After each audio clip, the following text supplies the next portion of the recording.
whoever's leading, and you've been there, one thing the polls constantly tell us is that no party is even close to a majority. And you've ruled out a coalition with the NDP, but apparently most of your supporters disagree. The latest one I'm looking at, 2/3 of Liberal and NDP supporters are telling pollsters they want the parties joining forces if the Conservatives win a majority, right? Forum Research has 68% of Liberal supporters saying that. Well, if, as is entirely possible, even likely, you end up with a Conservative minority, seriously, would you turn your back on the popular will and say, no, we'll leave Mr. Harper in power? But one of the things that I absolutely agree with is that crossing the country, speaking with as many Canadians, Liberals, non-Liberals, non-aligned, undecided as I have over the past years, there is a massive desire for change out there. And one of the things I'm not going to do is reduce either implicitly or explicitly options at the ballot box. That's why I've said no to a formal coalition.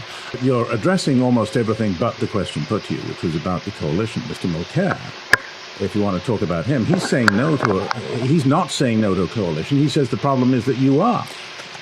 Don't you thereby give people a reason to vote for him if they really want the best chance of getting rid of Mr. Harper? Mr. Mulcair has been saying a lot of different things over the past months on this subject.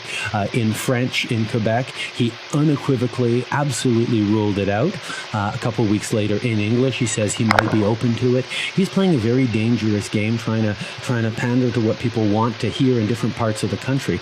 But the fact is, a formal arrangement that removes options, either... How about an informal one?